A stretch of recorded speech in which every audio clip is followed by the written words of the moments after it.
Take a little walk down into the underbelly of streaming, where hope is cheap, but it's all we have. We ain't got the fancy things that the big streamers got. We just got ourselves, each other, and the loyal few who follow us.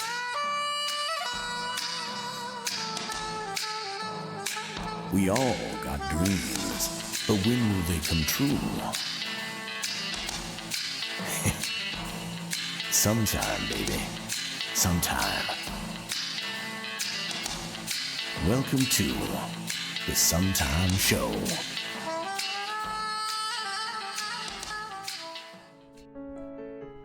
Hello, everyone. Welcome to the inaugural episode of the Sometime Show. It is a small stream, or a small show for small streamers. And we are here with my good friend Zeus Pegasus, who agreed to be on our inaugural episode. Zeus, are you with me here? Hey there. I think the Fuji tech might be a bit scuffed right now. That was... No, the Fuji tech. Remember the thing that lights up your avatar?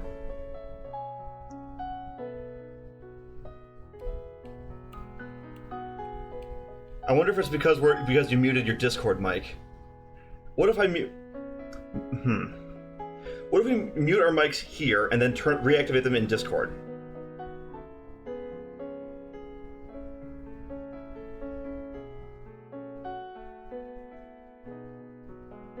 Sorry, everybody.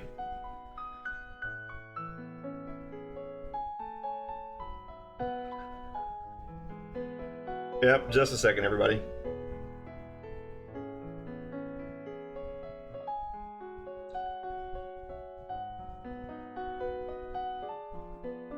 So, anyway, yeah. This is going to be a show that I'm going to try and use as a way to try and, help signal boost other channels and help people. Okay, am I awake now? It seems like you are. Yes, I am. Hello. Hello. Welcome. Now your avatar is moving. Excellent. All right. So, anyways, everyone, I want to introduce you to my good friend Zeus Pegasus. He is a friend of mine who I've known since before I was actually a VTuber. He does all kinds of variety streams and does all kinds of different games, and he has quite the presence on the internet in many circles. Zeus, why don't you plug your channel? Let's talk about it. Who the heck are you, Zeus? Who am I? I'm a mythical winged horse over here. Actually, I'm gonna mute my microphone on stream.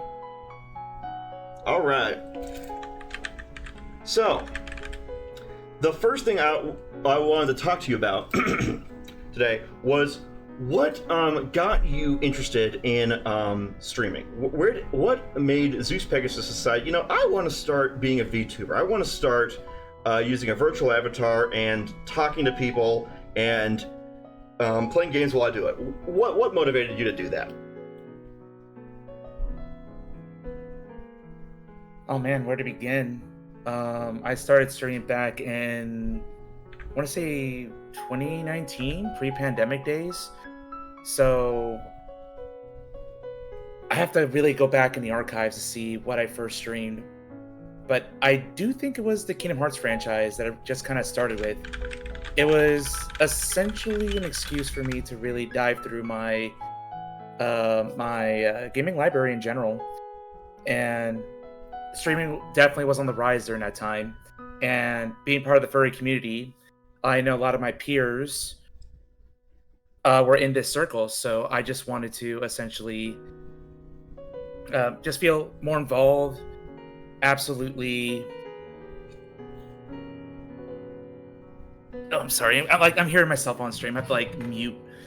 No worries. Hey, take your time. It's all good, dude. It's all good. It's buddy. I'm gonna have to kind of go back and forth here because it's very Sorry, everybody. It is very annoying, but at least people on my side of the channel can absolutely hear me here. So forgive me. I have to kind of go back and forth. But yeah, I was talking about my story here about pre-pen. What Sorry about that. Tarth reminded me I had a certain application I forgot to turn on. It's the Twitch Integrated Throwing Stuff Simulator. It's echoing? Okay, which one of us is echoing, Tarth? Let's see here. Which one is echoing? Let's see here.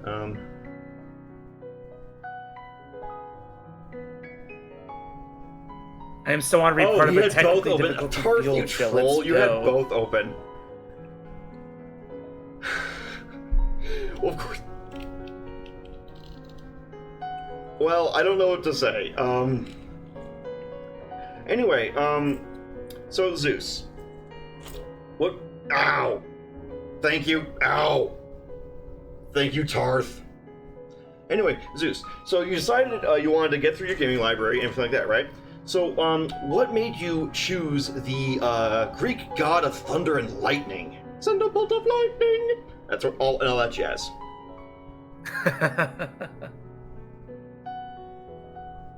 What made me indeed? So I'm gonna swap.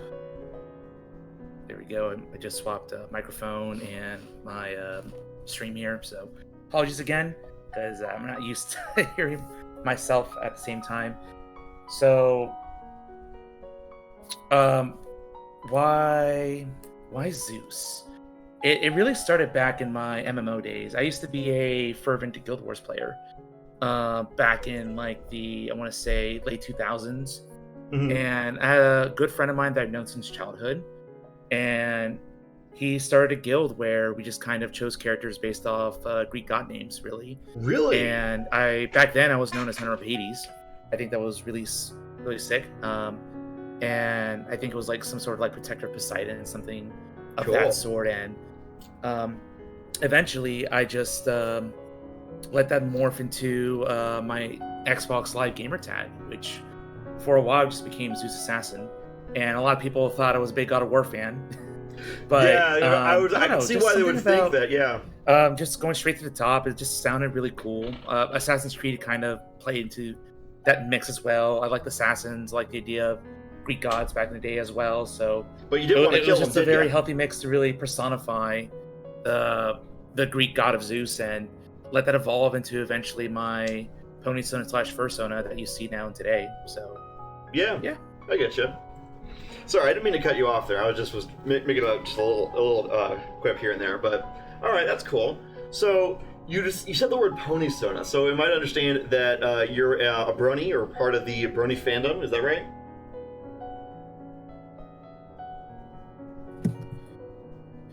Hello? I'm sorry, my mic cut off. Am I part of the brony fandom now? Not as much as I used to. I guess I'm just still a fan of the show. I still enjoy the universe. I still have some brony friends, but I'm not really as consumed as what I was when I first joined it back in 2011. So at this point, I'd be 14 years in the fandom, and really full furry like 2014 on when I made Zeus for the first time. And yeah, I was part of the big brony wave of the 2010s. The huge subculture that people have loved and hated, and that was my first exposure to really understanding fandom life and getting out of my shell. I was raised really religious, and having a community that really connected with me was super duper important. And bronies, I know it's strange for an adult man to say, but it got me a lot of life lessons never really picked up in my really closed off religious circles. So I do owe a lot to brony and ponies in general. But clearly I feel more at ease now with my fellow furry kind here. Oh, and I got a hydrate in the chat as well, so thank you, Tartalus. Appreciate that. Yeah. Tarth likes to troll me. Sometimes he gets a care packages, other times he plays very obnoxious sound alerts. But we love him anyway. But that's cool. Okay. So I have a confession to make. I was also part of the Brony fandom just for G4. After once G5 hit, I kind of jumped ship out for that. G5 just wasn't my style.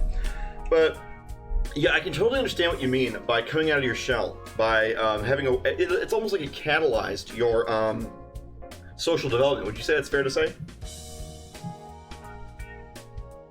Yeah, absolutely. I didn't really get much of a social circle or skills in the church or even high school, outside of like maybe my small group of band friends, because I did marching band for all of my high school career and then 3 years in college. I even joined a musical fraternity, and that was still me trying to find my way in the world. And granted, I do love my fraternity brothers, and they're great, but I definitely moved on and just embraced a bigger community that really accepted me and allowed me to explore who I wanted to be for the rest of my adult life.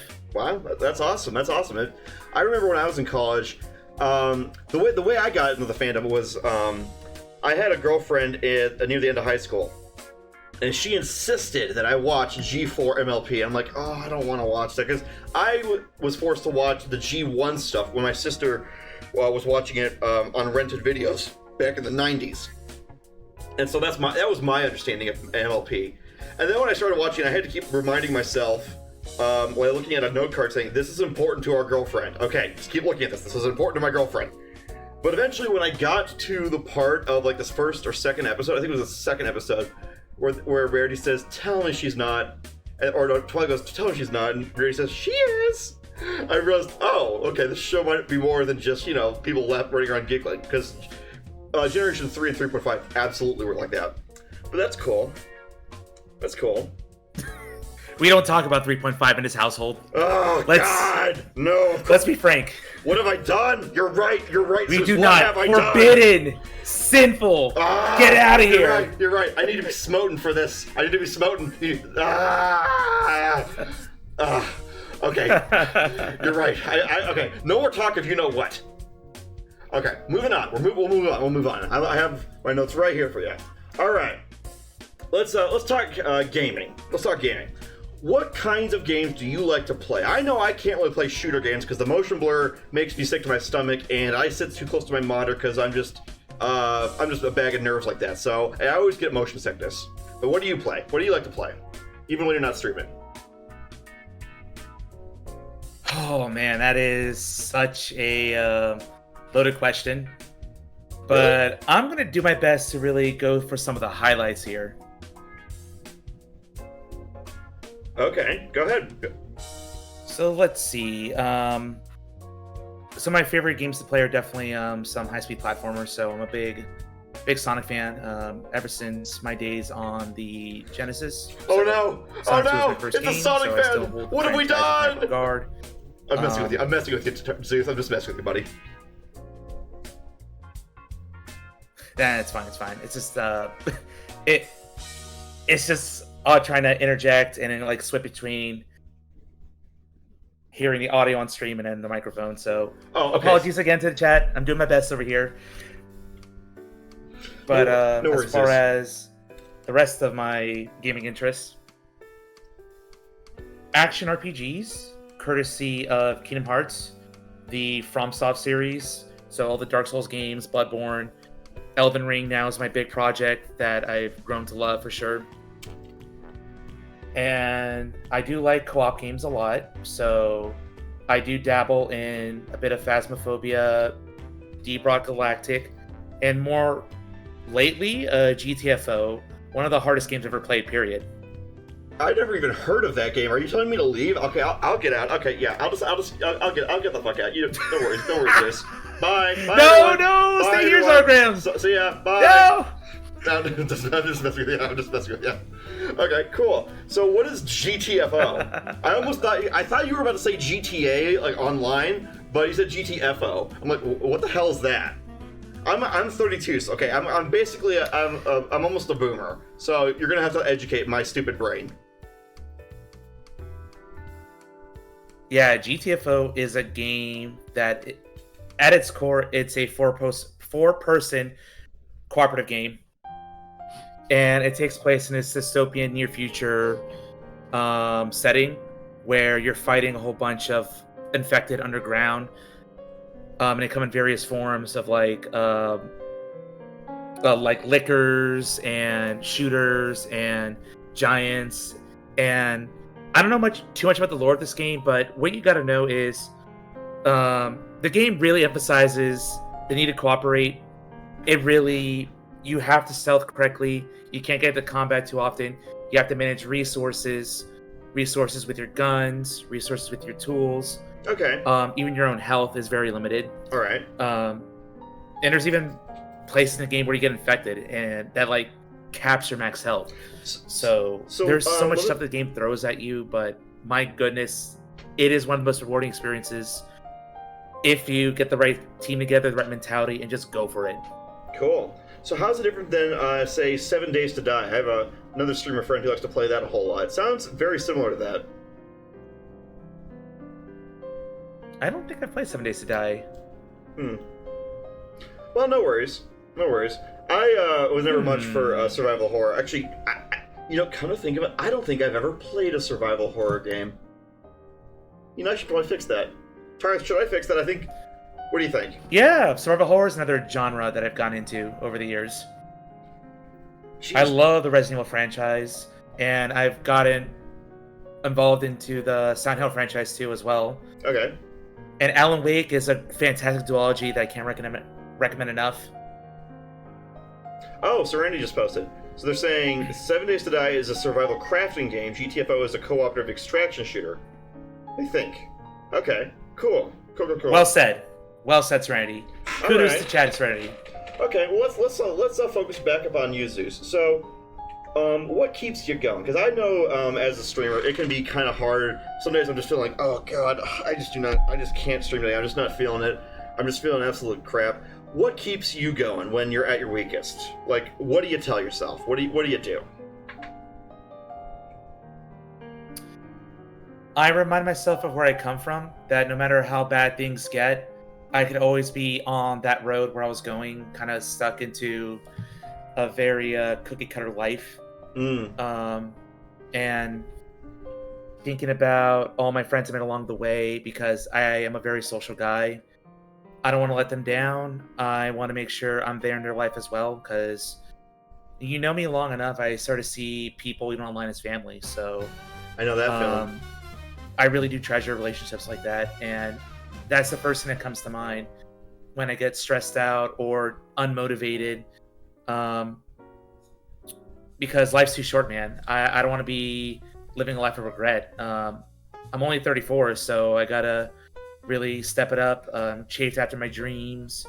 You're older than me? This hobby has evolved into something I want to do long term. Wait. You're older than me? Oh my god. Yeah, Tarth, I am older than you. Sound the alarm. Sound the alarm, Tarth. We found someone actually older than me. I thought I was the oldest VTuber on Twitch. Oh my god. I didn't know this was possible. But you know what? But back on topic. What? I've seen like grannies like do streams on stuff before. What? Like, chill. Streaming's a big community. It's not just meant for teens and 20-somethings. All right. I was mostly just, making fun of myself. But all right. So you're saying that you don't want to let your friends down. You value, the kind of found family online. I can totally gel with that, Zeus. I can totally get where you're coming from with that, because I've had to be the shoulder that a lot of people cry on with a lot of situations. So I know exactly where you're coming from with this. I think even there was a time when thanks, Tarth. We were talking about something deep and you had to just go do that. Thank you so much. Anyway, there was a time when 50 Cent was in an interview with a Snoop Dogg, and I think he was talking about how he basically had to support a lot of the guys in his crew, or in his clique, and basically how they're strongest when they stand together. And I think I totally vibe with what you're saying there, man. So let me ask you this. Yeah, relationships, they're super important. Like, we're so divided these days. You really got to pick your circles of influences, people you call close, and trust. Totally. We're a social species, man. Can't go out there alone for long. Right. I mean, if I start talking to a volleyball with a bloody handprint on it, you'll be the first to know, okay? And if I name it, I'll name it after you if we get to that. Have you ever seen Castaway? The movie Castaway with Tom Hanks. Castaway, no. Well. But I've heard a lot about it. It's Just for the being part of the media zeitgeist. All right, no worries. It's part of the ongoing meme of never travel with Tom Hanks. Wilson, yeah, Serenity gets it. She knows what I'm saying, or they know what they're saying. They know what I'm saying. Wilson. Yeah. Ah! Damn you to the darkest pits of hell, Tarth. Ow. Ah. Anyways. Okay, so Zeus. What would you say was the biggest challenge you faced as a streamer? What do you say, what do you think is something that you want to, try overcoming? Something that, sorry. In the past, what was your biggest challenge? We'll get to the other stuff.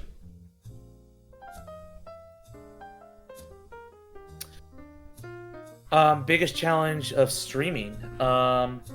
It's really getting started and having that consistent schedule. Oh, yeah. Because I realized how much it seeps into my already busy free time, having a full-time job and all, having to juggle time with karate training and just being with my folks and other people. So just get that routine going is hard for a lot of people. It was hard for me early on to really get that rhythm. I think I started off just streaming once a week, and then I eventually crept up to twice a week, and eventually the 3-time-a-week schedule, which is that nice sweet spot. I don't know if I'll get to the point where I'm having streamathons that last 80 hours, 100 hours, something ridiculous like that. Yeah. Unless it's supporting a good cause with a charity, but who knows, man? It's crazy. Speaking of which, I think Sea-Dog is actually doing one of his cyclothons.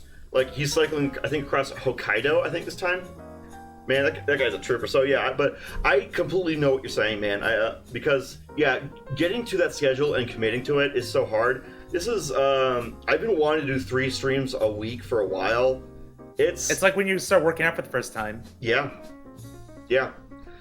And the human body is habit driven, and the kicker is breaking the road ruts and getting into that new habit. You know what I'm saying? Yeah.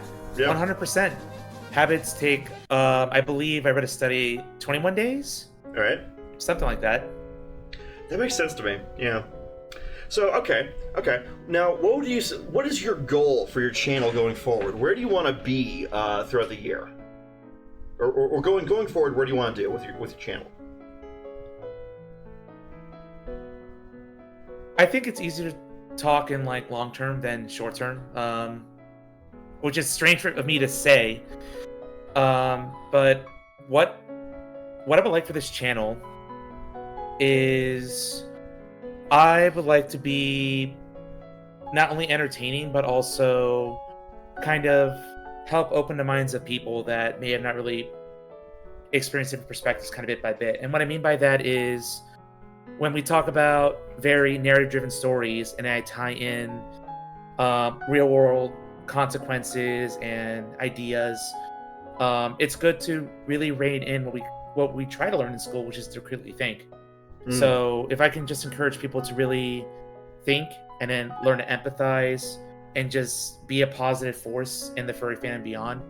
And eventually, I love to get big enough to where I can actually start making a difference and raise money for good causes across the board. Because I don't want to just live for myself for the rest of my days. I would love to foster a community, even if it's a small one, to really start caring about bigger issues, stuff that we can contribute to bit by bit.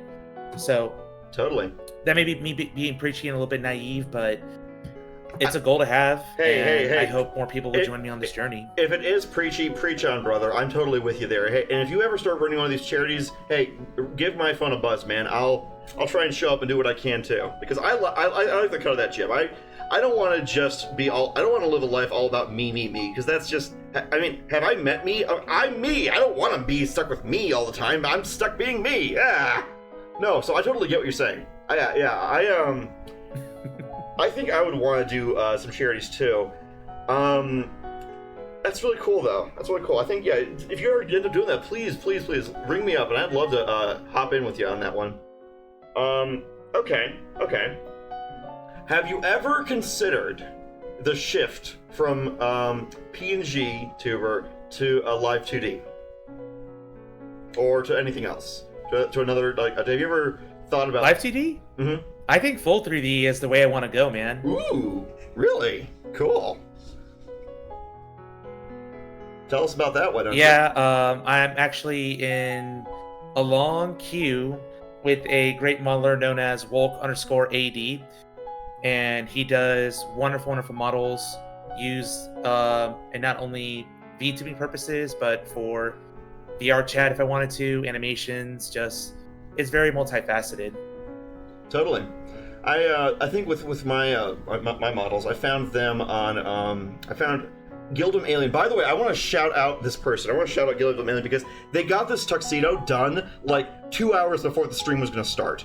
I didn't know if they were going to make it or whatever. I thought I would have to do it my shirtless version, but they actually managed to get this. So I want to shout them out real quick. Tarth, can we get a shout out for them? They should also, their name should be in the credits of the channel.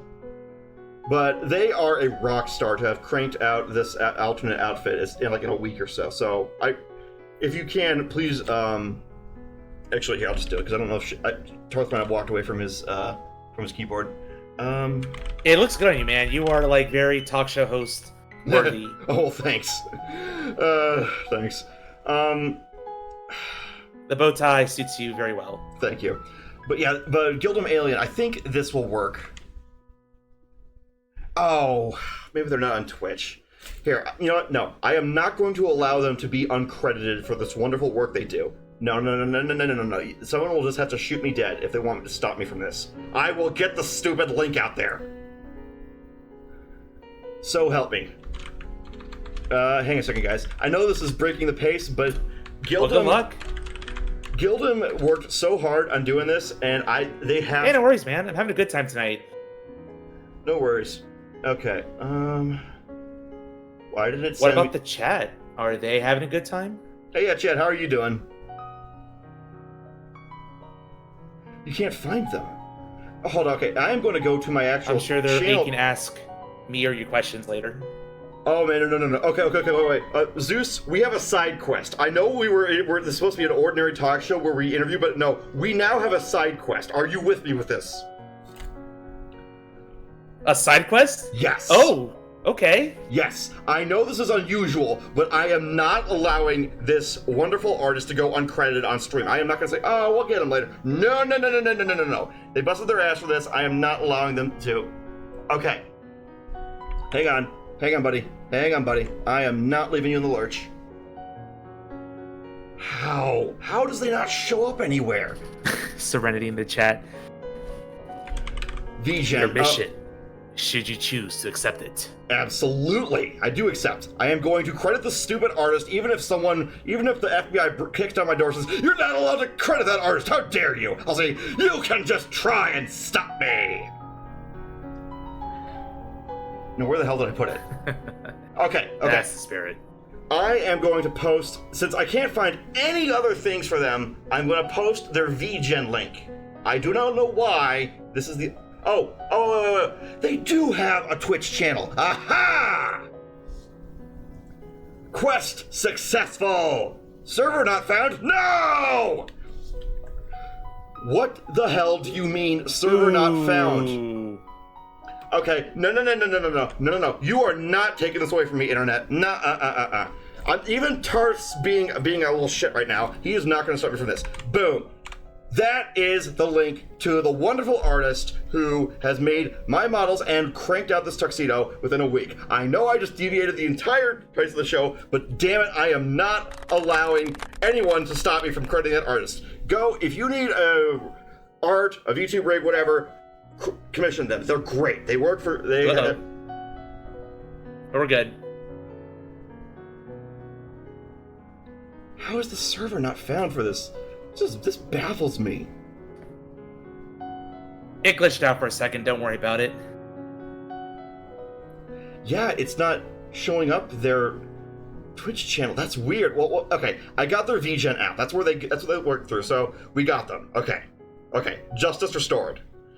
Anywho, okay. Did they get hit with a Twitch wave? Ow! Damn you, Tarth! Ah! Why do you do this to me? Okay. Anyway. Yeah, Zeus, do you see what I have to put up with my mod? He would rather water his plants than watch the stream, and he would rather throw things at my face than,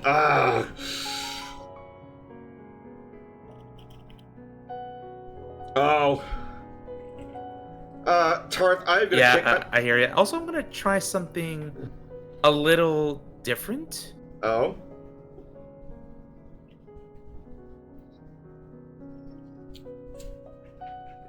I shall hydrate while you are doing your different thing.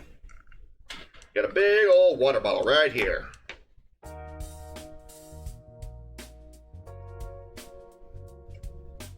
If I turn on my mic really low, will it still activate? You're echoing.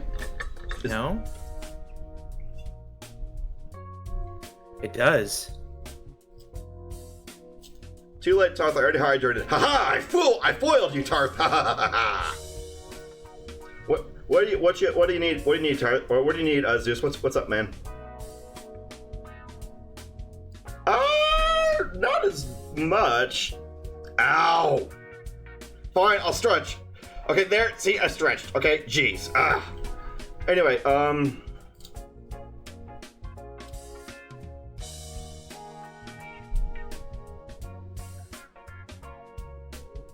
well, crud. So, either we have... Alright, so, here's what I'm gonna do. I am gonna put a PNG of that Zeus sent me for this. He sent me a PNG earlier in the week of his character so I could do this. I think he did. And I'm just gonna paste it on there so that he can talk and we can have a faster rip. Wait, where the hell is it? I'll be right back.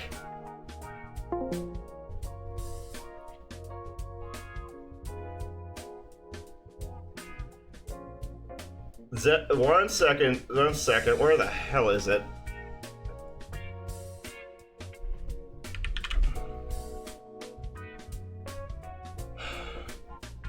Oh, there he is.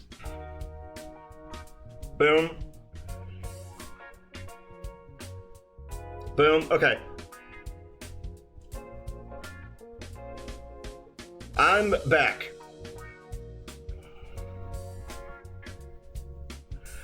I am okay. You're back. You're back, Zeus. I'm turning off Fuji, and what I'm gonna do is I'm just gonna put a freak. Hi, can you hear me?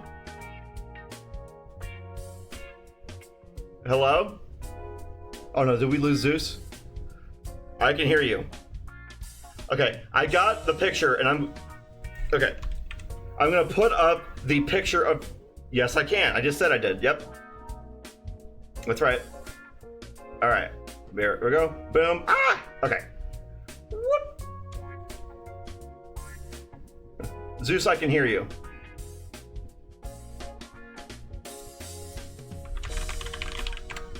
I just said.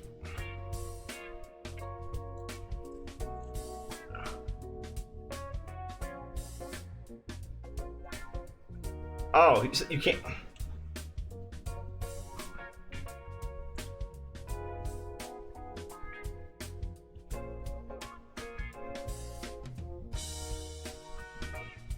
All right. Well, just make sure you only mute your mic. Make sure you don't actually terminate the thing. Sorry for the scuffed chat, guys. Anywho. Are you back? Oh. Hello? Hi, can you hear me? Hello? I'm... Okay. I'm here. I'm here. Okay, I'm here too. Okay, so anyway, Zeus, let's go to the next question. All right. So, Zeus, what is something you've always wanted to do? It's just that the model's not activating right now, which is weird. That's odd.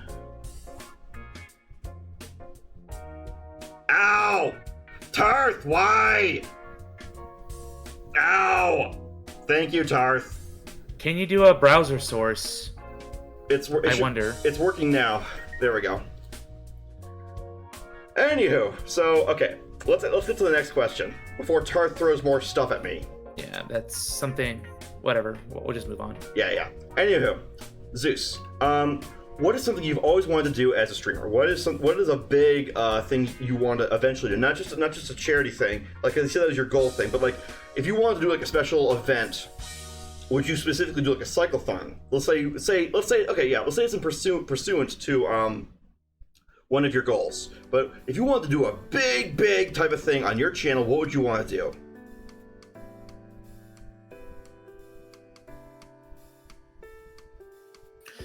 I would like to attempt a subathon. Okay. That's pretty much. Oh, I guess one other thing would be really cool is just get be a guest of like some big streamer. I think that'd be really cool, just to have a casual chat with them. That'd be cool, man. We're the little guys. But I know that'd be hard to do, but it's just kind of pipe dream at that point. Yeah. I totally feel you there. But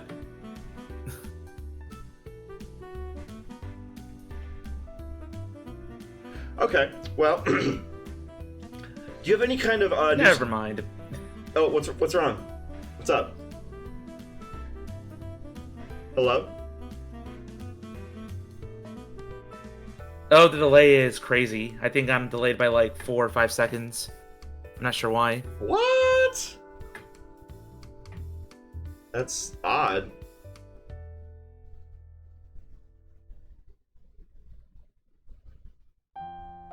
Let me just refresh the page. All right, go ahead. Sorry, everybody. It's the first Test.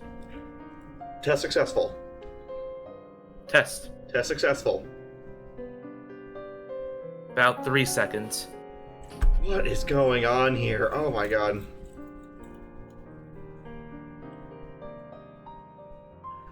So, okay. So you said you want to do a subathon or appear on a channel of a big streamer. Okay, that's cool. Now, how about this? What is let's see here. Oh, right. Okay, so one of the things you wanted to we were talking about is the latest in video gaming. So what was your opinion on the latest Nintendo Direct?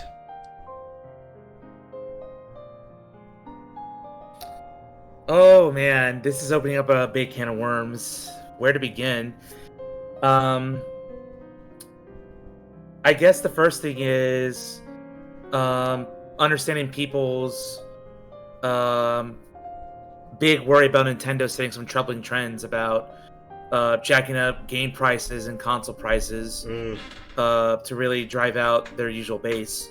So that's really been the big sticking point, but I think the game lineup looks pretty sweet. I know there's some really nitpicky people when it comes to like the Metroid Prime series. Like they look at that trailer and be like, oh, she's got psychic powers, who cares? Or they look at Mario Kart World and it's like, oh, open world Mario Kart. Cool, but is it really fun with 24 racers? But I don't know. There's so much I could bounce around about the Direct, but I think it's hard to really distrust Nintendo's first party lineup of games. I think the Donkey Kong game looks great. I think I'm more excited for that game than probably everything else but Prime 4. Everything else is kind of pretty standard for what I expect from Nintendo these days. Oh, Rhythm Heaven. New Rhythm Heaven was fantastic. Oh, that would be cool. What the hell? Did you see what's in the... Oh yeah, the Bloodborne spiritual sequel. Shank Suru. Well, that's direct. That is direct. Shank, how about we not get a little, let's be respectful of the guest, okay? How about that? Just give him a mute for now. We don't need to kick him. Later on, the Sometimes Show After Dark. Well, that would have to be on a different channel. But anyway, and perhaps preferably one with less lag. Look here. Okay, I'm going to say respond as soon as you can now.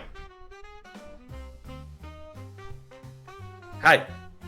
Wow, we have such latency. Okay, well, I'll have to make it more formal questions. That way we can have the pauses work. But anyway, I remember when I saw the Mario Kart trailer, I immediately thought, wait a minute, isn't this just Forza Horizon? An open world racer?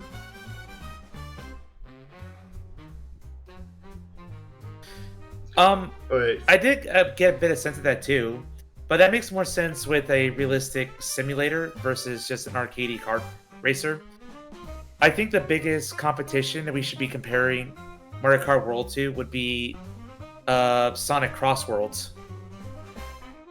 Sonic Cross Worlds, never played that one. But I imagine it's a game coming out this year. Oh, cool. But yeah, I gotta say this much. I think that given where things are headed in terms of economics, that I think that because of average income for the consumer base, that they have absolutely exceeded customer willingness to pay. So I think that they're going to see a huge market contraction in the digital gaming industry as a result of this. Not just in console sales, but just across the board, because everyone's going to be once a market leader starts upping the prices, everybody starts upping their prices because they can get away with it.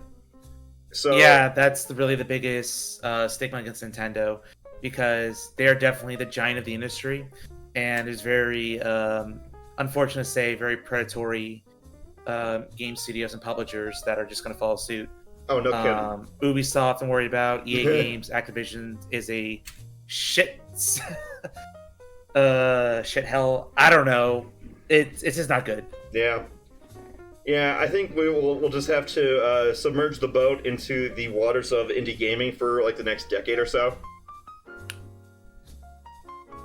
I mean, indie gamers rise up. Absolutely. That's what my friend DJ Tamaka promotes on his streams. Oh yeah, DJ Tamaka. That's the guy who wrote, or actually he did the art for Zeus here, by the way. And they also did. Yeah, he did this and a whole bunch of other outfits that I'm proud of showing off. Oh, here, why don't you give him a shout out in chat for DJ Atomica? Tarth, would you mind? Yeah, I think it's DJ Atomica Plays. I think that's right. Here, I'll give it a shot in case Tarth didn't see that. Hang on. DJ. Huh, it's not showing up. Well, I'll I need to credit the good woof on my actual Twitch homepage. Well, we're showing a. There it is. We're sharing a. Whoops. We're sharing a chat right now. So. There it is. I think. I do not know. Oh no, I think it's DJ Atomica Plays. Hold up. That's not right. Oh. I will just drop a link in the chat if you don't mind. Go for it. And if the bot complains, no. Oh. Discord. Weird. Okay. Or wait, I'm get the. Ah. There. Oh, I can't. Why? You're supposed to be on the whitelist for this. Why are you getting in trouble? Like. Oh no, the guest is in trouble. Why? I'm gonna be banned. Zeus, Chat, we're making history. If debut episode, Zeus gets banned. If it comes to if Nightbot shows up at your door, just punch him. Okay. Okay. I'll probably destroy him one hit, but go for it. I don't give a shit. Okay. You are literally on the list of regulars. You should not be stopped by the freaking Nightbot. Why is it?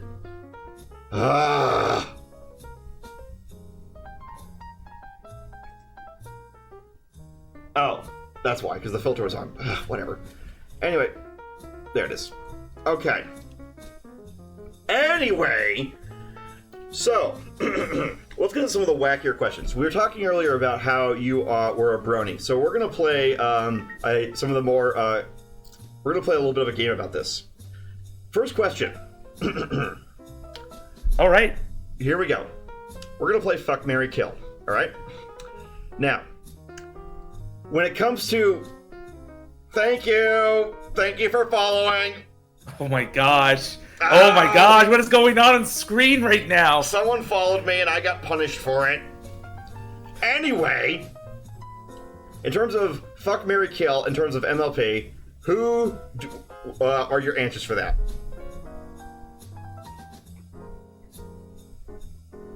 Ooh, man. Just any pony? Yeah, go for it. And just to make it harder for you, mainstream fanon is canon. Mainstream fanon. Oh, gosh. Well, the Mary's the easy part. I mean, everyone that knows me for the dam is indeed Princess Celestia. All right. Now for fuck.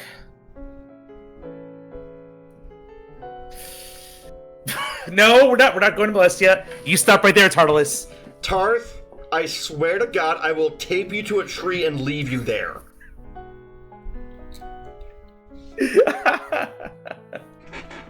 And oh man, you'll be upside down. I guess fuck. I think the easy answer is Queen Chrysalis, because she can be anyone I want. That probably might be cheating. Simp. You're a Chrissy simp. All right. Yep. Plus, I do like the occasional dom. Oh. I think they need a lot of love too, not just everyone subbing for me all the time. Oh, are you a bottom? I'm a switch. Oh. I'm proud of it. Okay. Transistor or tube? A little bit of dom leaning. Like, it takes the right mentality to dom me. Alright, alright. And who would you kill? Anyway, and kill... Oh, man. This is always the toughest... Oh, man. There's so many ponies. Oh, I guess the easy answer would just be Naysayer.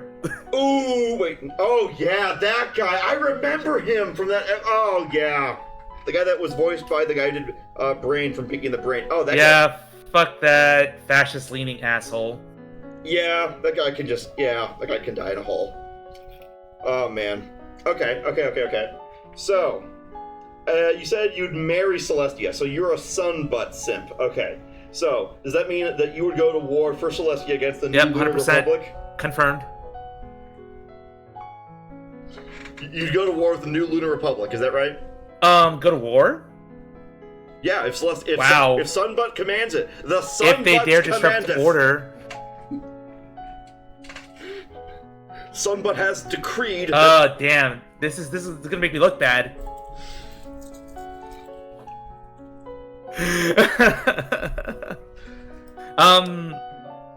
Sure. Celestia, I trust her, but then again, if she ever does go against the principles I love about her, the love would fade. Okay.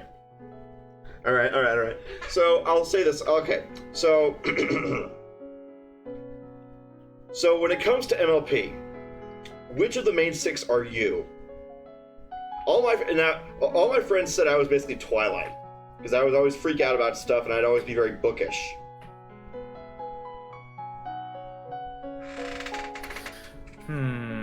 Man, that's a really good question.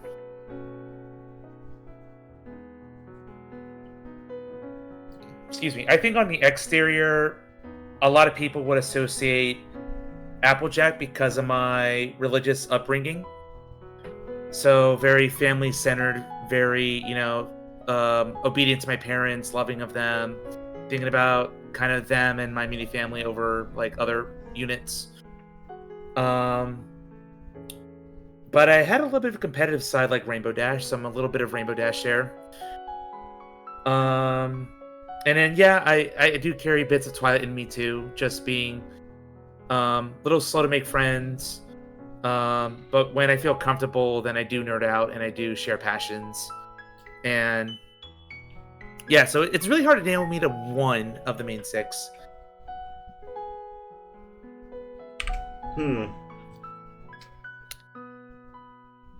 Nerd. Tarth, you would be Diamond Tiara. Ha! Get wrecked. Anyway, okay. Let's change gears a little bit. You stream lots of games, right? What would you say was the game that made you? Tarth doesn't even know who that is. Ugh, Zeus, laugh with me. Tarth doesn't even know who Diamond Tiara is.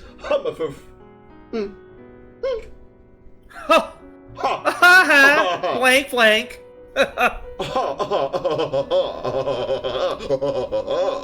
Anyway, but actually, for real though, when it comes to video gaming, what would you say was the game that got you into video gaming?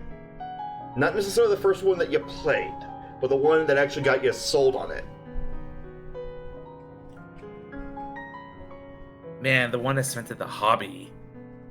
Oof. Well, here. I really had to think about this one. Okay, while you think, let me talk a little bit about this guy called the... Oh, go ahead. Go right ahead, man. I want to say, strangely, shout out to RuneScape.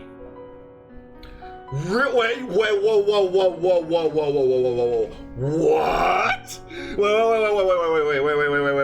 Wait, okay. Yeah. Wait. Sardaman, Guthix, or Zamorak? Oh, man. I haven't heard those names in forever. Yeah, deal with it. Which one? Unfortunately, I totally forgot what they are.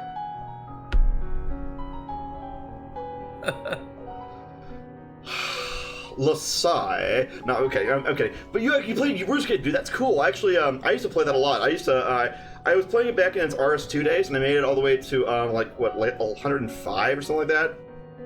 I remember having lots of fun playing that back in the day. So that was the game that got you in, huh? Yeah, just because it introduced me to the sense of community, adventure. Definitely a step up from the platformer games I loved growing up.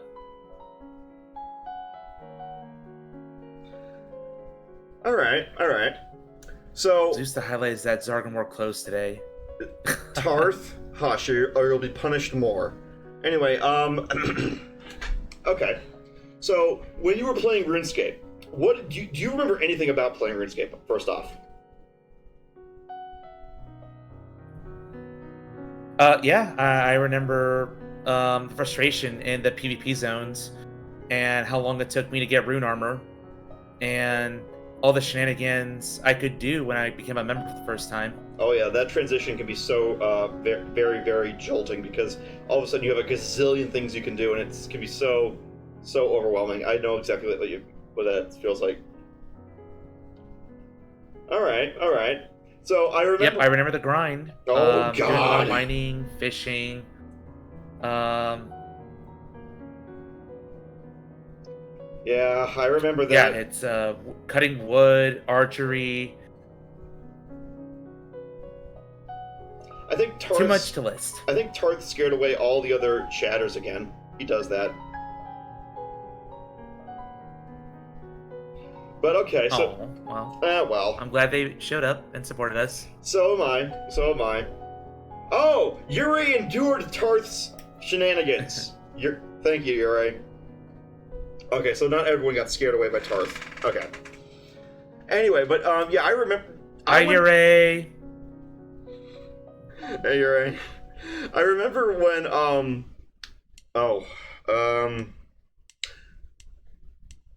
when you asked you why you usually lurk. Excuse me, Tarth, you usually don't. Usually you're the one filling up the chat box. But anyways, Zeus, you say you got into games with RuneScape. Okay. So then what was the worst game you ever played? As in you don't even know why it was ever made, but you played it.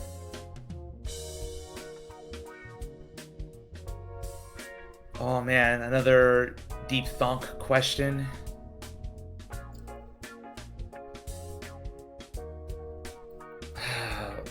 Worst game.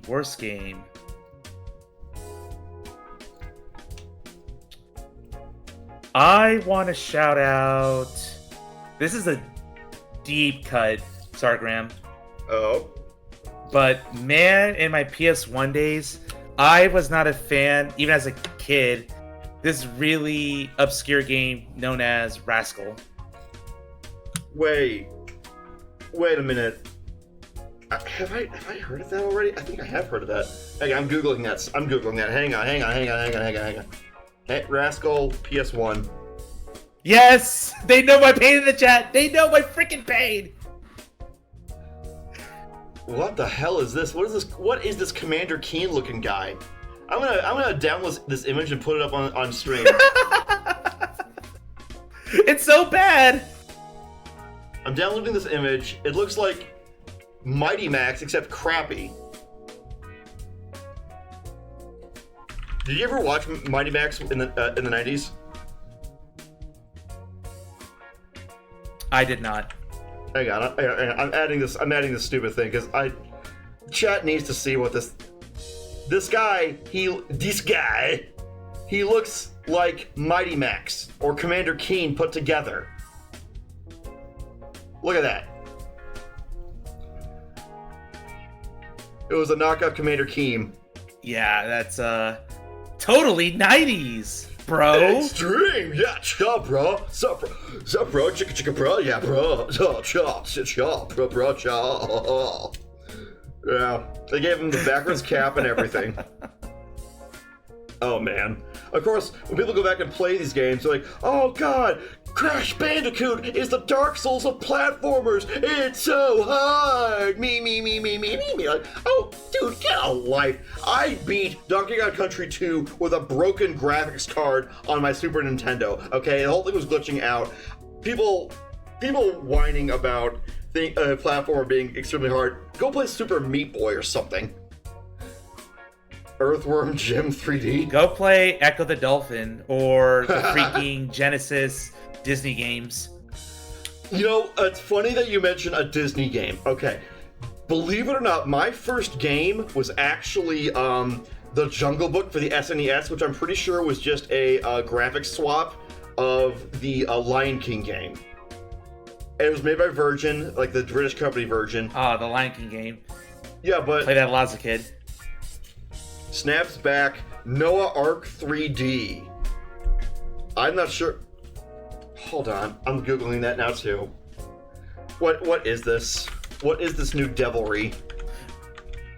Oh, you know what's even worse than probably Rascal? Maybe not worse, but it's just boring, but it was like this PC game version of the famous Zeus, I must cut reality you off. show I must cut Survivor. you off. It was really lame. Tarth, I'm sorry, I must interject. Tarth, Super 3D Noah's Ark is on GOG. You can go and play it if you want to. What? No way. Get wrecked, Tarth! Oh my god! I put this.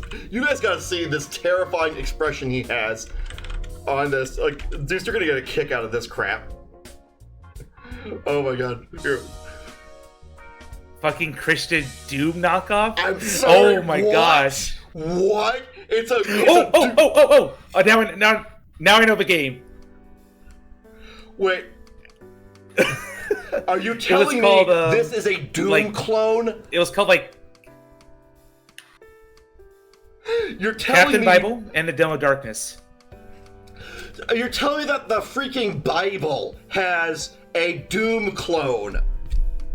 Okay, the only way we can get more meta is if we can get a literal Bible to run Doom on it. Oh my god, he's not kidding. Oh my god, he's not kidding. Oh my god!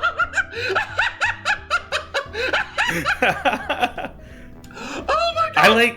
I need to stream this game for April Fools one year. You do. You absolutely do. I'm gonna put another image on because you have to see this crap. Oh my god, Zeus, you have not looked. Okay. Noah's Ark. It is a Doom clone. It actually is. Oh my god. I hope there are mods of this that let you like add I will check this after the interview. I need to know. Yes. Look at that shit. Look at that. Boom. It is a Doom clone.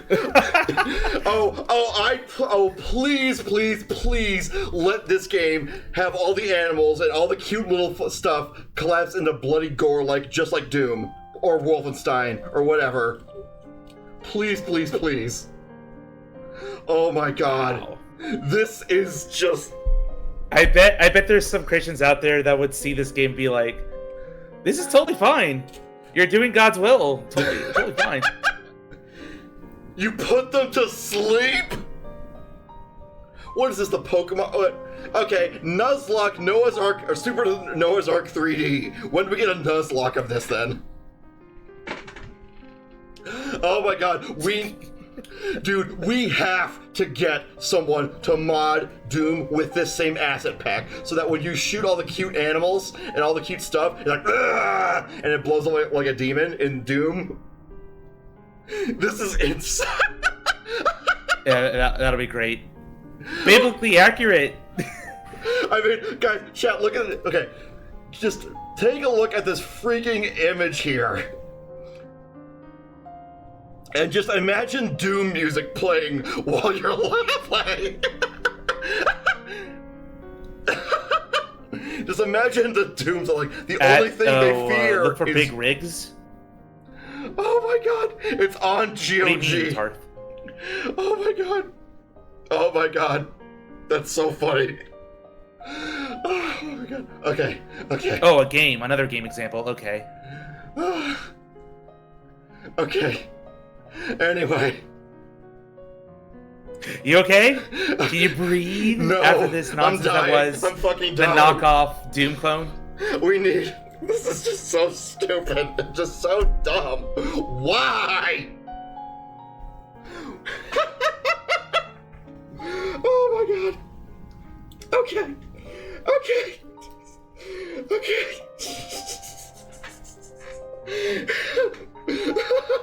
We'll be right back after a quick message. Yeah, let's go to commercials. Hang on. Oh my god, that is so funny. Oh my.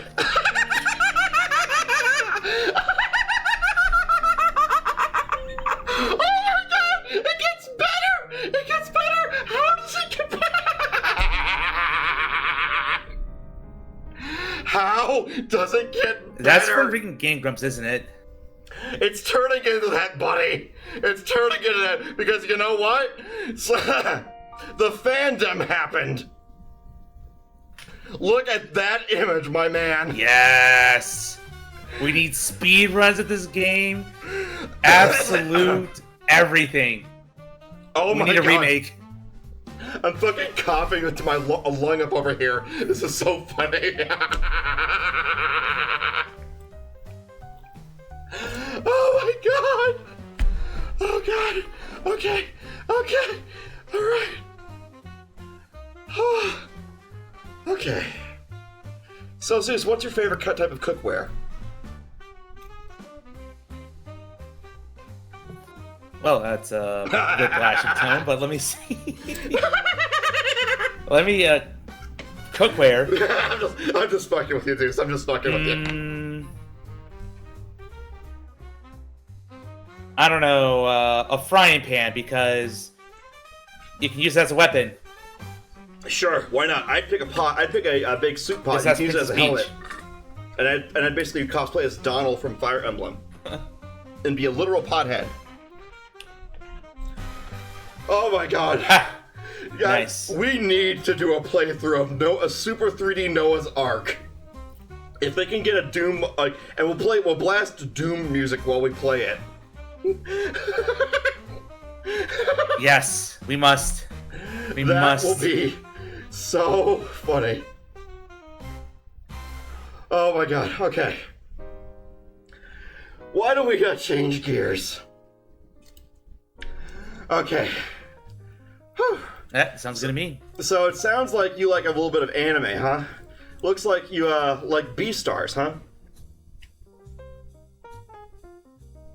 Yeah, part of many furries that enjoy that anime a lot, but I think it goes beyond the furry aspect. It really tells a fantastic story. It's a great social commentary on the modern day. Huh, I guess so. I never finished it. I started it, but I have a short attention span when it comes to anime. It has to really grab me for me to stick with it. Just like how I dropped Death Note because I didn't like the character anymore. I think you'll get a kick out of Beastars. There's something for everybody in the show. It's funny. It's well paced. Sure. Great designs, great world. I'll have to give it another shot. Because I watched Demon Slayer, so I guess I'll have to go back and revisit Beastars sometime. I'll have to give that another shot. You should. Oh, sorry, I'm still on. What if they had the next season of Beastars on Noah's Ark? I'm sorry. My mind is still back there. My mind. Legoshi's fucking Noah now? And he's going Oh around, my god. Or the person who murdered the schoolmate is going around killing people in the Noah's Ark thing, and it's a Beastars mod with Doom music in Super 3D Noah's Ark. Oh my god. That just sounds like poetry in motion. Not gonna lie. It does. It really does. Oh my god. Okay. Oh, wow. Okay. Speaking about anime, you also like Ghibli films. I mean, that's a lot of people like Ghibli films these days, but I hear that you that you haven't seen that many of them. You've only seen like what, 3 of them? You said. 4 actually. I'm watching them with my good friend Kroos. Gonna shut him out. Not sure if he's here tonight. But yeah, we've taken a look at Nausicaa, then Castle in the Sky, My Neighbor Totoro, and before I started on this view-a-thon with him, I watched both Howl's Moving Castle and The Wind Rises. Here's another curse. May all your bacon burn. Calcifer? Yeah. Yeah, Howl's Moving Castle's fun. Though, I gotta say, there's one thing about the Ghibli stuff that I've always thought was odd. And that's how, they'll have all kinds of, chaotic stuff going on, and then all of a sudden they'll take a break of, let's be cute for a little while. Like, Howl's Moving Castle. They'll be doing all this quaint stuff, and all of a sudden they have this moment where he says, "We have a war going on right now, Grandma, we have to leave." And it's like, oh, we're just being quaint now. Or like in Ponyo, during the flood scene, they just have the mom being nice to the kids, and it's like it's another rainy day for them. It's like,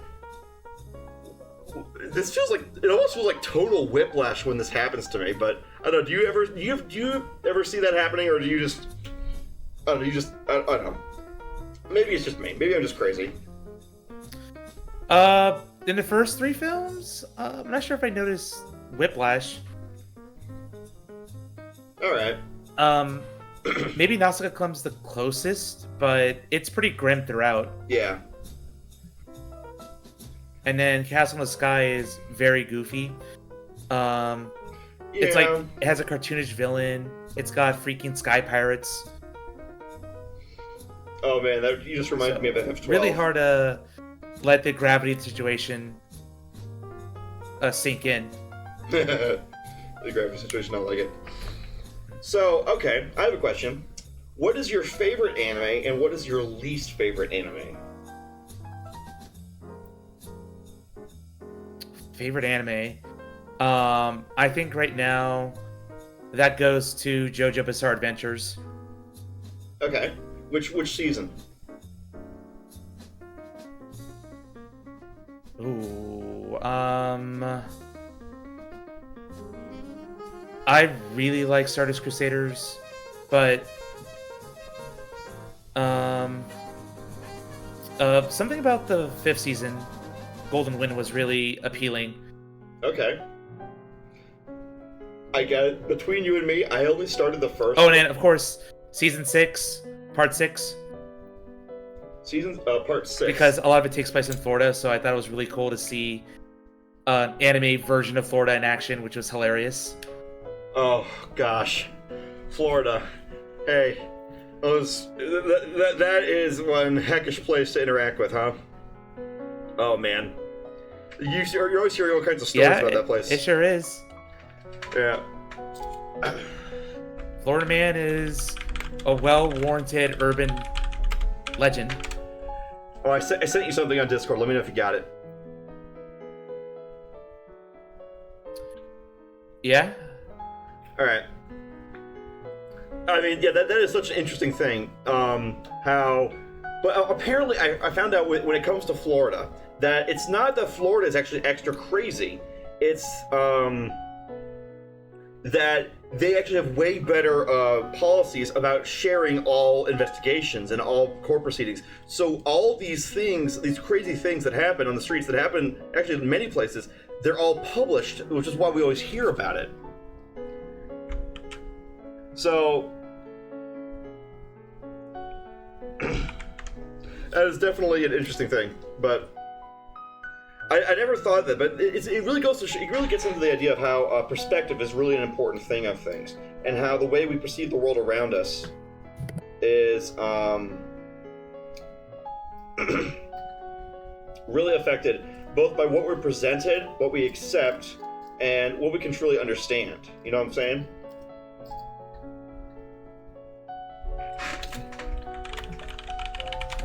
I'm sorry, could you repeat that? I kind of missed that earlier.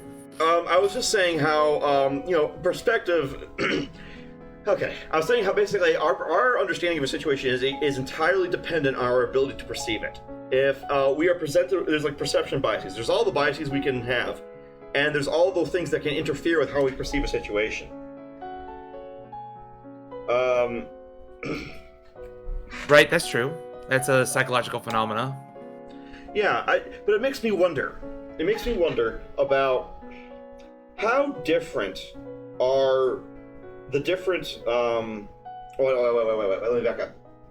We are a species with lots of different philosophies about how to see the universe, how to think about the universe, how to perceive how humans interact, all these kinds of things. And it seems to me that a lot of philosophies boil down to either a series of doctrines sometimes, or a series of paradigms or whatever, but a lot of the time it really comes down to don't be a dick to people, don't be a jerk to yourself, and oh, by the way, I think that all reality is made out of forms, or something that Plato said. And I just think this makes me wonder, what is your philosophy, Zeus? How do you see the world, and what is your philosophy, your words to live by? If you are really a Pegasus deity, what is your word? What is your philosophy? My philosophy is certainly continuous self-growth and improvement, and a realization that we're not as different as we think. Like, we're part of a larger bit of the cosmos. Like, we're all space dust. So I have a bit of an egalitarian view of the world, where I want to introduce the most good to the most people, human well-being, secular humanism at its core. And this is stuff I learned outside of the religious bubbles I grew up in, and I want people to be happy with who they are, realize that we're not flawed creatures. We're creatures that are aspiring to be higher and higher. And I think that's what the idea of growth appeals to me so much, because we can always be so much more, we can do more. Yeah. And that's what I want part of my channel to really reflect. Totally. Yeah. That's why I play a lot of hard games. It's great to really triumph and grow with people. I totally get that. It can be sometimes, you can be dealing. I have a lot of friends, and myself included, who will have to deal with depression and all its fun intricacies all the time, and it can be a really big, discouraging thing to feel like, oh, there's more after this. Things keep going on and on. It can be so fatiguing, but sometimes it really does just take one friendly person to just help you dig you out of that hole. So I really like this positive vibe you're giving. I really dig this idea of trying to grow and trying to help other people, because God knows I've always been in situations where I've felt like I could use a hand, and that's why I try to help out people too. And that's why, going back to what you were saying about charity earlier, if you ever set up one of those things, I'm dead serious. Hit me up. I'd love to help out with that kind of thing. Yeah, I just got to figure out who I want to support and the means to get it. Just right now, I'm just busy with things at work, other big game projects, but it's always on the back of my mind. Totally. That I think this will become easier, more relevant whenever I get my 3D model, where there's definitely gonna be more eyeballs on me for obvious reasons. Totally. But I want to use that not just for my own channel growth, but just for tangibly good things to the world. I get you. And I know a lot of people that might make them roll their eyes. It's like, oh, look at you, the big Pegasus that has such big dreams. But Zeus, if someone ever says that to better you, than not send trying them and to being me. cynical all the time. If someone ever starts making fun of you for having goals and dreams, send them to me and I'll kick their ass.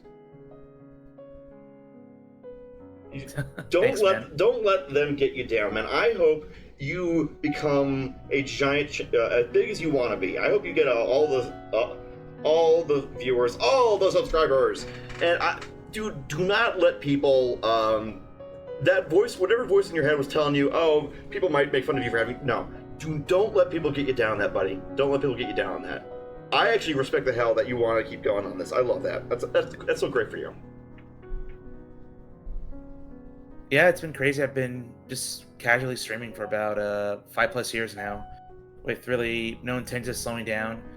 It's absolutely something I can bring up at conventions that I frequent, and just learn from others, see what makes them tick, and yeah, just have fun. Life's too short, man. Oh yeah. I love playing games. I love chatting with people. I love scratching stuff off my gaming bucket list. Yeah. So why stop? Yeah. That's really cool. So let me ask you this, since we're getting into some of the harder hitting stuff. What would you say is your perspective with regards to the age-old philosophical debate of fate versus free will?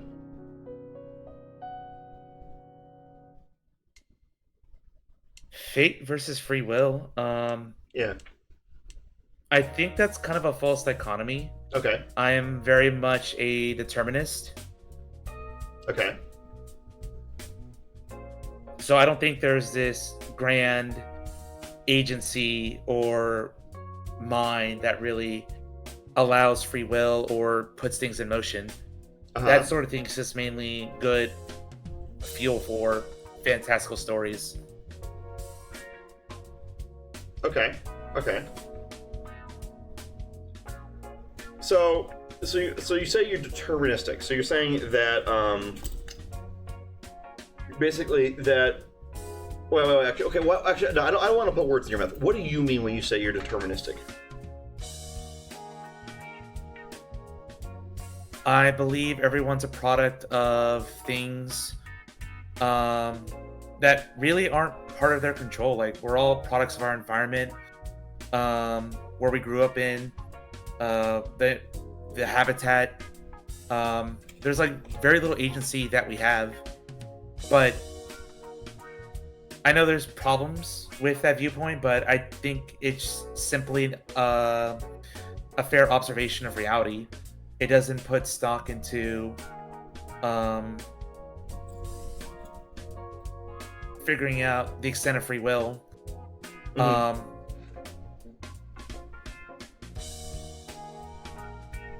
But this is clearly something I would need to do a bit more reading on to explore its weaker points and then learn to really steelman my own arguments. Goodness, I can't speak. No worries, man. No worries. I'm gonna take a drink. I'm gonna take a drink of water. It's been a little bit since I hydrated. Hydration station.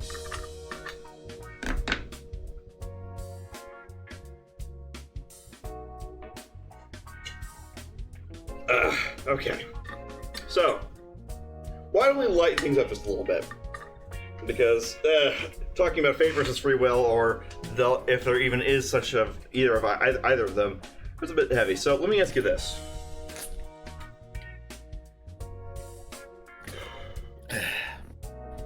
what would you say is your ideal video game? Let's get back to some entertainment stuff, something a bit lighter. What do you say? Okay, actually, sorry. Let me rephrase. What was the closest you ever got to playing a perfect game, in your opinion? Wow, man, I feel like I need to really dive in and figure out what I value most in gaming, because I do have a couple of magnum opus grand ideas of a game experience that I can just point to. But I'm gonna go on recency bias, and I think one of the best games I played, period, was an indie game known as Slay the Princess, a visual novel masterpiece. I've heard of this game. I've seen bits of it.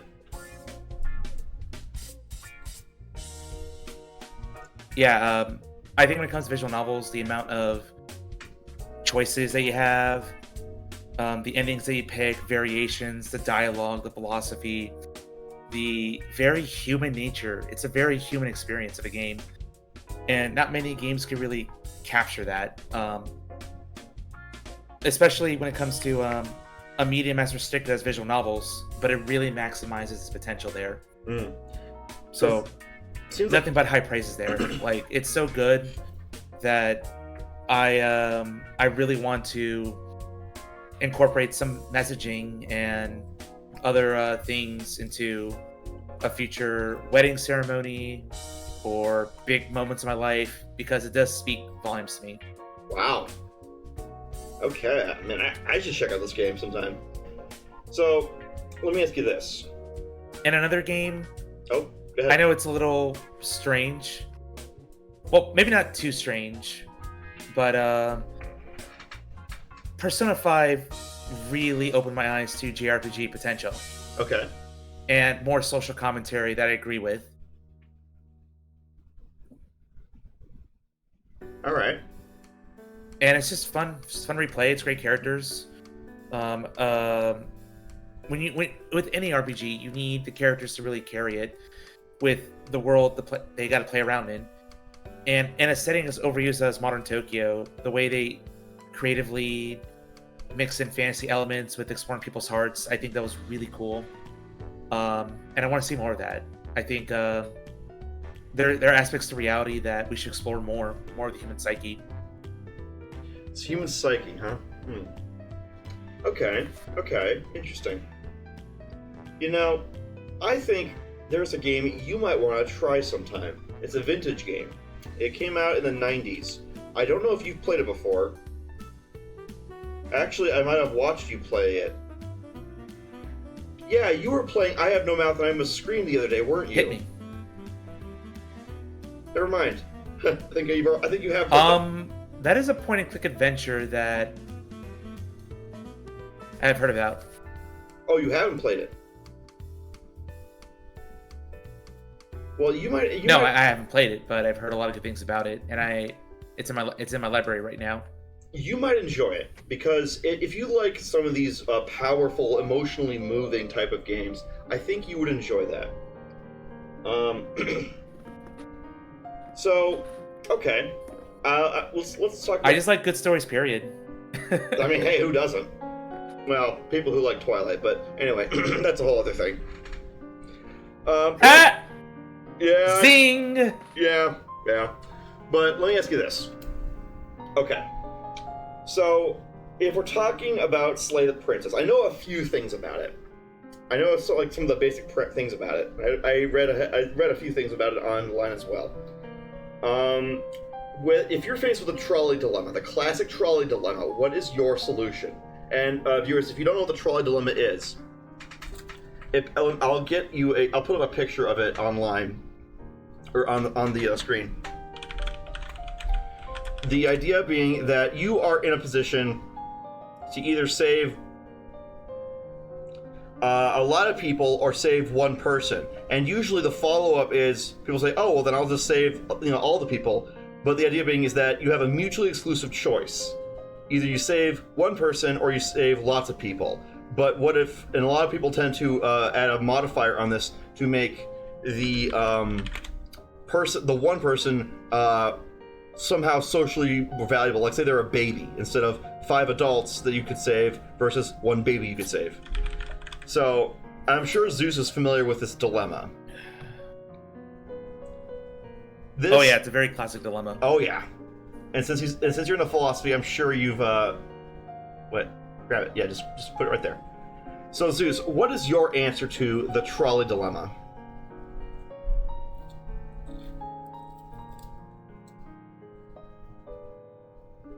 Well, it's a dichotomy with a bunch of interpretations. But as I said before, I'm very egalitarian, so I want to bring the most good to the most people. So I'm naturally inclined to save the most people in general. Okay. But granted, I am a victim of biases, whereas, you know, you can slap whatever label you want. Let's say it's 5 billionaires on the track, and then just one regular guy that could be a great activist for what I believe in or something else. Okay. Clearly, I will let the billionaires die, but that's just me. Yeah. Okay. So you're saying you'd save the large group of people as opposed to the small group. In general. But again, it's very difficult because you could really throw a lot of what ifs that way and make a choice truly impossible. Interesting. I know an answer could be just jump in front of the trolley yourself and self-sacrifice. I would categorize that almost like walking away from the lever, because you have made the negative choice in this case. You have made a choice that is not. You have chosen not to make a choice between the original 2 problems. You've made a third alternative choice, as opposed to walking away. You just throw yourself in front of the trolley yourself. But I see what you're saying. Make it Tokyo Drift. Yes. Tarth. Oh. Alright. So, let me ask you this. I keep saying, let me ask you this. Why do I keep doing this? Oh my gosh. Sorry. Oh, Kuro says, dropping in from Dead by Daylight to say, I would push the fat man. Wow. Okay. Alright. Jeez. Okay. So, there's another book. There's a story called Those Who Walk Away from Omelas. I don't know if you're familiar with the story. Have you heard of it? I am not. Okay. I'll put a picture of the book on the screen. The idea of the book of Those Who Walk Away from Omelas is as follows. The entire world is in this magnificent, wonderful city that is absolutely gorgeous. It's beautiful. Everything's pretty. Everything's thriving. Everything's wonderful. There's great entertainment. All that jazz. Everything's great. And we follow a protagonist who finds out that the reason that Omelas is doing so well is because all the evil and all the pain, all the bad things go to one child at the very bottom of it, and that child suffers tremendously, so that the entire population of the whole city, the millions, billions, whatever you want to say, can thrive and be happy. Oh, I think it froze again. Hello? But we're good now.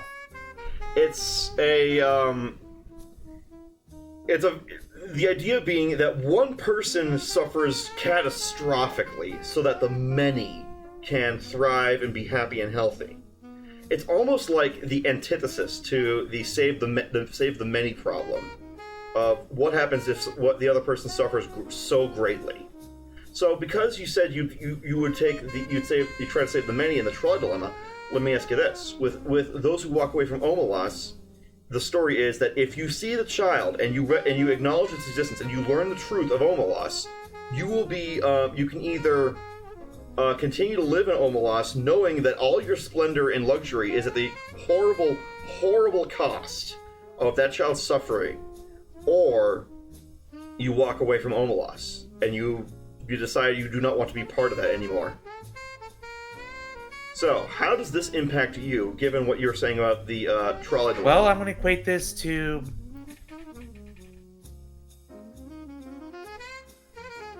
Yeah, let me get my thoughts here. I'm going to mute myself real quick on one end and go on the other end over here. So, I'm going to equate this story to, like... This child is basically the Messiah. It's like this Christ figure that, you know, it's going to absolve all the bad in the world, all your sins, and really take on all the suffering. But in that case, I don't want any part of that. Like, it's... I've thought about stories like this a lot, and I would not want to be part of a world where I just become, especially if I know the truth, a real beneficiary of such suffering. And as an American, I know that's a little bit hypocritical of me to say that, because this country and other wealthy countries around the world have been built off the backs of smaller groups of people, or single groups of people. But yeah, in this situation, like, I would be horrified and realize that the well-being of many, it really does sound like a contradiction, but it just wouldn't make any sense for me to really dig in and stick around. So yeah, in that sense, in philosophy, you have to be open and change your own mind. So I would just walk away. I think I might too, because I could not sleep at night knowing that the reason I'm doing so well is because all the misery in my life is somehow, I don't know how, being sent to make this kid so miserable, like, directly. Like, we live in a world with, like, multiple degrees of separation and stuff like that, so, you know... But at the same time... Yeah? I think this is a good commentary on different points of thinking, where maybe it's unfair of me to say this, but the whole progressive and conservative thinking, where the whole right-wing conservative thinking is really centered around you lack empathy for those that you consider lesser than you, and so if they suffer for your gain, your in-group, why should you care? You're not going to relate with this person. But on the other hand, you have this empathy, and you don't want to benefit from the suffering of others. And I think it's a fundamental difference in worldview. No kidding. Man, it is... Is that a fair assessment? Or am I making too much of a reach here? What you're saying? Oh, okay. So let me see if I understand what you're saying. Hang on, sorry. It's late at night, and I'm usually in bed by now because I'm old. But so what you seem to be saying is that the idea of benefiting while others suffer as a direct consequence of it is. Are you saying that it is a issue that is connected to geopolitics? Because I can see that connection. Where else were you going with that exactly? Yeah, because I think... Yeah, I'm just trying to make a general connection about not to really blame one side or the other. It's just an observation. It's a neutral observation of values. That's all I'm trying to say. Sure. If you take offense to that, then I gotta ask you why you take offense. Am I wrong? What? No, I don't take offense. Like I said, I'm just tired, so I'm kind of fading in and out here. I'm just trying to get to know you and trying to understand where you're coming from with this, with your perspective on this. I sent you a little something on Discord. All right, good. We were able to figure out that issue there. Okay. Yeah. Okay.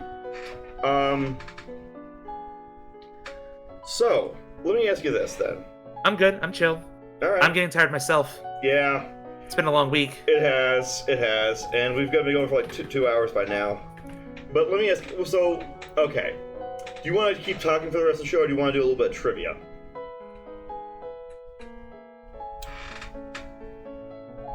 Trivia sounds good.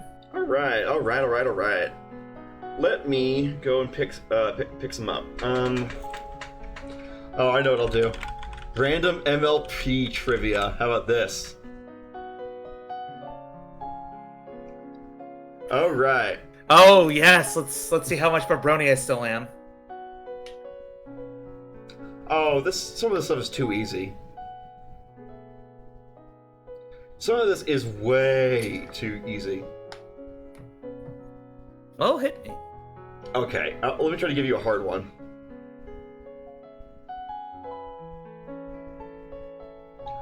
Okay. What kind of pony sona does M.A. Larson have?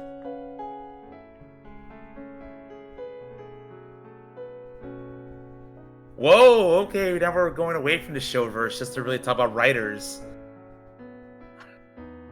But I am pretty certain that a lot of show writers go with either an earth pony or a unicorn. So I'm going to guess the infamous M.A. Larson is none of that. He's going to embrace the crazy twist he brought about the show. He's a freaking alicorn, man, because he has a bad habit of making characters alicorns. I'm afraid that is incorrect. He is a bat pony. Damn it. Here, I'll put it up on screen if I can get a picture. Okay, bat ponies are cool. We used to call it thestrals. Yeah, he made himself a bat pony. I do not know why he went with that, but he did.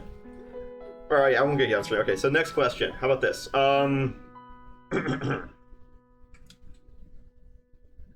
Alright.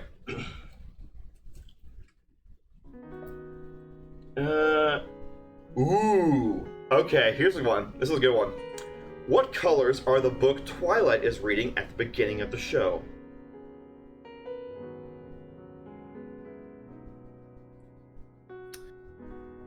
Colors, huh? Can you give me a number so that way I can focus my thoughts? Because I think I have a couple of mine. Season 1, Episode 1. The colors that she is reading at the beginning of Season 1, Episode 1.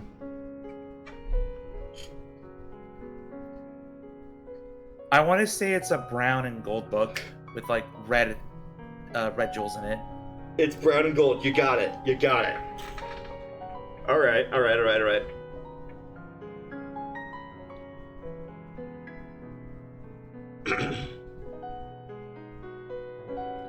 Alright. Ooh, okay. In Dragon Quest, what does Spike name his new pet phoenix?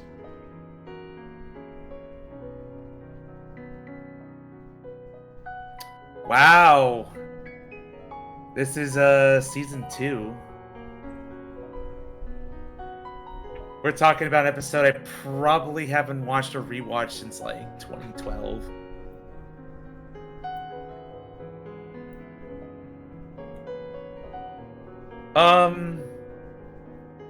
I'm just gonna think of something lame, and he calls his pet phoenix Flamey.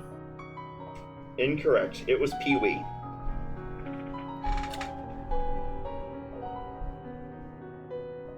Oh, you're right. It was Pee-wee the Phoenix. Yep. Immediately. Yeah. Oh, here's the one. Okay. Here's a good one. In season 1, episode Bridal Gossip, Pinkie Pie created a short song, but at one point was no longer able to sing. Which other pony did she get to sing for her?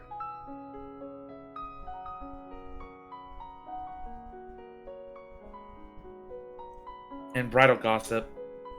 Wasn't that Fluttershy you sang? Yes, you're right.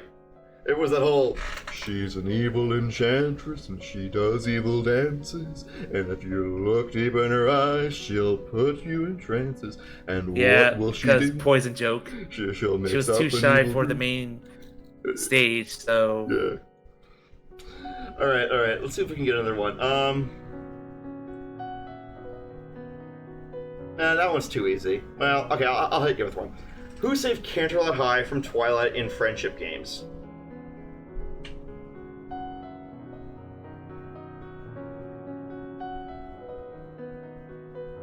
Who saved Canterlot High from... Oh!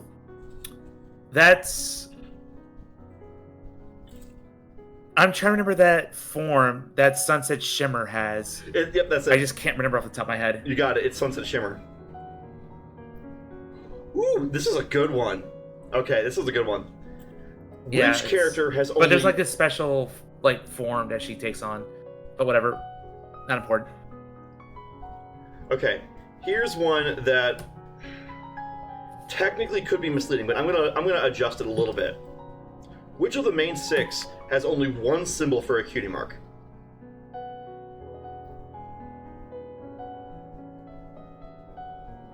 Just one?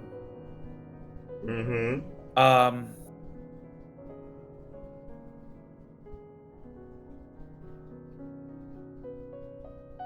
Rainbow Dash? Yes. You got it. Alright.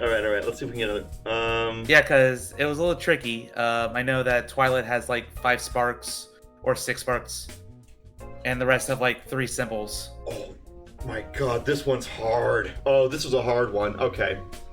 I don't know, Zeus, you think you're ready for something hard? It's also kind of a long question too, so you think you're ready for something long and hard? As ready as I'll ever be. Okay, I'll give you something long and hard. In the first episode of the show, when Twilight Sparkle meets Rarity, she is sorted through different colors of ribbons. What color does she end up choosing?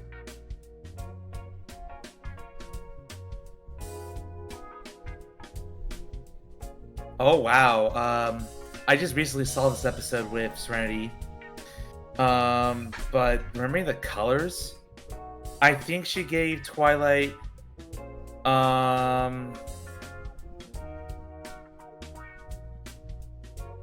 I'll reread the question, how about that?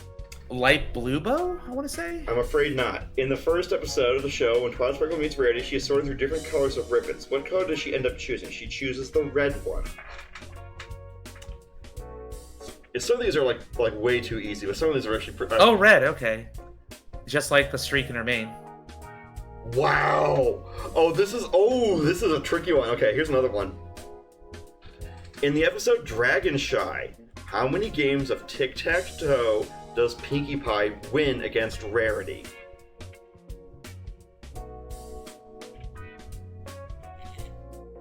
Wow, that is a singular line from the show.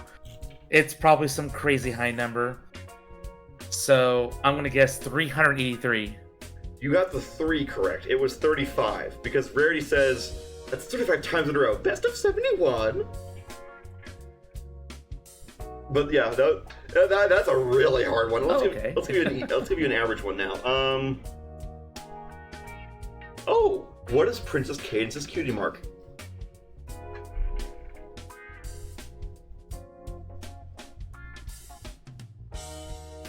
Her cutie mark? It's the crystal heart, isn't it? What color is it?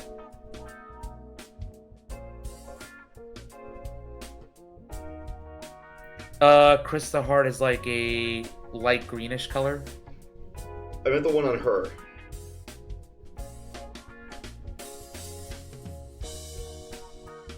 Oh. Man, maybe it's not that.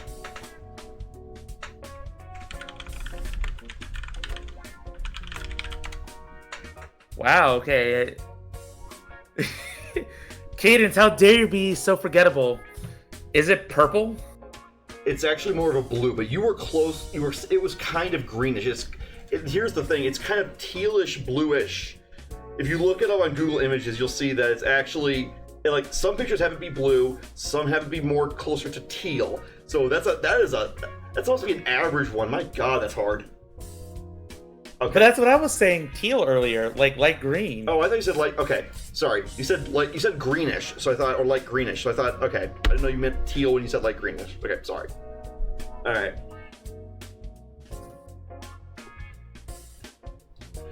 Oh, here's one. This is gonna be a different format.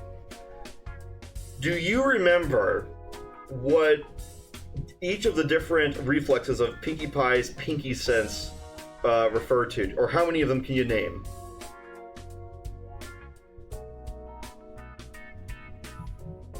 Not many. I think the most famous one is probably Twitchy Twitch Your Tail. Which means what?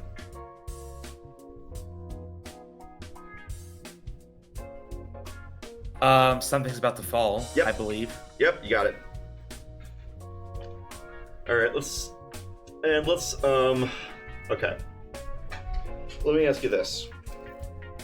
What happened to Grogar in the show?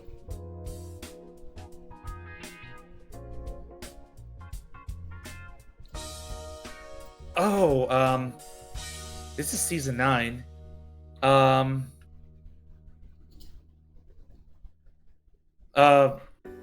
I forget what happened to him. I don't know if he was banished, but I know that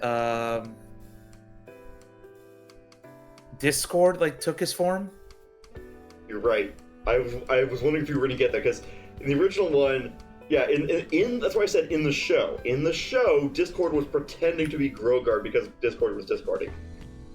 But, yeah. Okay. Oh. I think we've... So I do remember more than I thought. Yeah, you sure as hell do. You sure as hell do. Congratulations. Let's give him a big hand, round of applause, guys. Let's see if we can get that. Hang on a second. I'm see if I can do that sound alert. Woo! Thanks, everybody. He did it. Where's my... Why is everything lagging? Why must everything lag while I do this? So, okay. Oh, I don't know about you, figuring but... out the whole lag problem is going to be a big thing for next time. The whole what? You may need to consider virtual cables, audio cables, so that you can separate the audio on your end. And then that way I can just speak normally in a Discord call without having the delay trip me up. I just meant the browser lag. You're fine. But okay. Oh, the applause one isn't playing. Okay, fine. Anyway, it's about 11:06 right here. We've been going for about 2 hours. I want to be respectful for your time because I know you. I think you. When do you next stream, Zeus?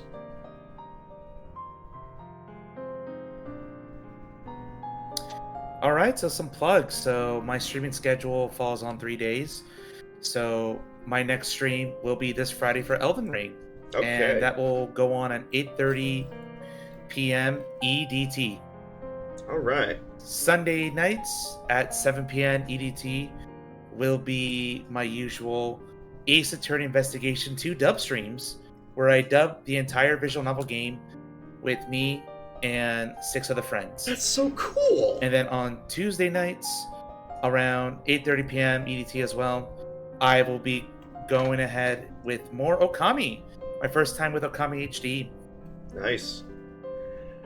Well, everybody, thank you, everybody. I think we both. And yes, as Kroos is absolutely promoting in the chat, he's my big host for Elden Ring. Nice. Well, I'm sure that's gonna be an awesome stream, and Zeus. And of course, more importantly, my best friend. Nice. Besties better than the resties. Woo!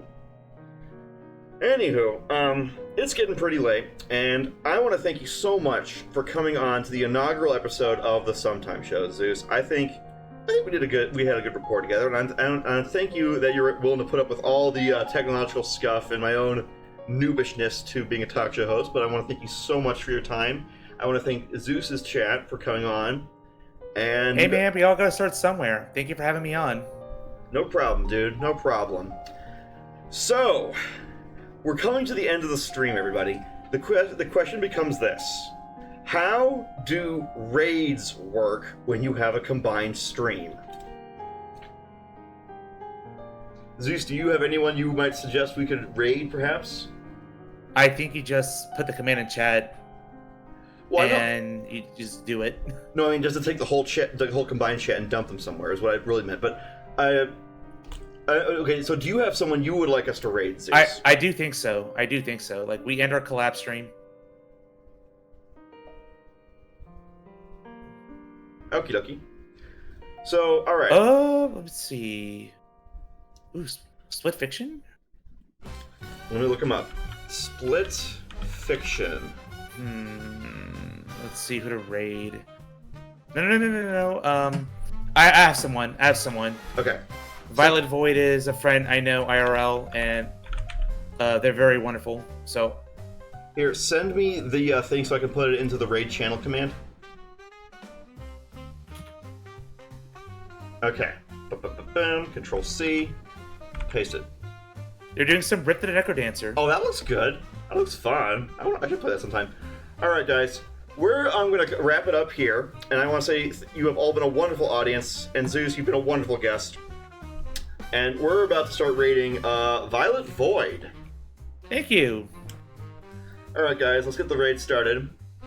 And I will see. I'll see whoever decides to come back on Thursday when we do Twitch Plays D&D, where Twitch participates as the player character by voting in polls. It should be a good time. Sounds good. Yep. Well, say bye, Zeus. Bye. Bye-bye. Bye, everyone. Bye, everybody. Much love. Yep, big kisses. Bye-bye.